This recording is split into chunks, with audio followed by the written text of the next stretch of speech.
നിങ്ങൾക്കറിയാമോ ഫോണിലെ mobile data ഓഫാക്കാതെ തന്നെ വാട്സപ്പ് ഓഫ് ചെയ്യാൻ നിങ്ങൾക്കറിയാമോ?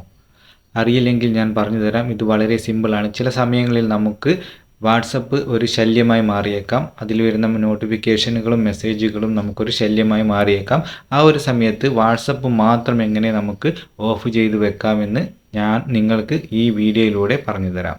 അതിനായി ആദ്യം നമ്മൾ നമ്മുടെ ഫോണിലെ സെറ്റിങ്സ് കണ്ടെത്തണം. അതിനായി നമ്മൾ മേലെ സെർച്ച് ബാറിൽ സെറ്റിങ്സ് എന്ന് ടൈപ്പ് ചെയ്തതിന് ശേഷം സെറ്റിങ്സ് ഓപ്പൺ ചെയ്യുക.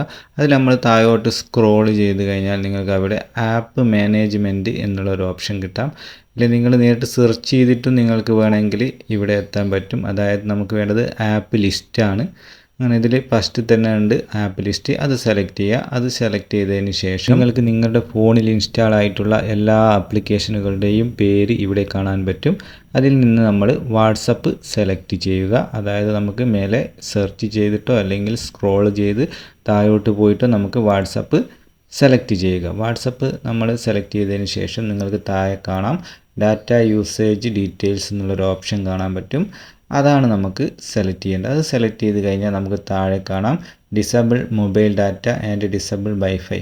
ഡിസബിൾ മൊബൈൽ ഡാറ്റ നമ്മൾ ഓൺ ആക്കിയിടുക, ഡിസബിൾ വൈഫൈയും ഓൺ ആക്കിയിടുക. കാരണം ഡിസബിൾ നമ്മൾ വൈഫൈ കണക്ഷനിലാണ് ഉള്ളതെങ്കിൽ നമുക്ക് എന്താവും വാട്സപ്പിൽ മെസ്സേജ് വരും. അപ്പോൾ നമ്മൾ വൈഫൈ കണക്ഷൻ ഇല്ലെങ്കിൽ അത് നിങ്ങൾ ഓൺ ആക്കിയിട്ടില്ലെങ്കിൽ പ്രശ്നമില്ല.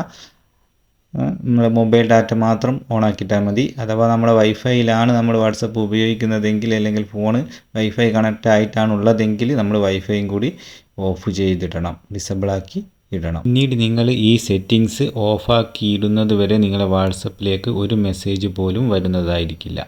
അപ്പോൾ നിങ്ങൾക്ക് ഈ അറിവ് ഇഷ്ടപ്പെട്ടുവെങ്കിൽ എൻ്റെ വീഡിയോ ഒന്ന് ലൈക്ക് ചെയ്യണം. നിങ്ങളുടെ സുഹൃത്തുക്കളിലേക്കും ഇതൊന്ന് ഷെയർ ചെയ്യണം.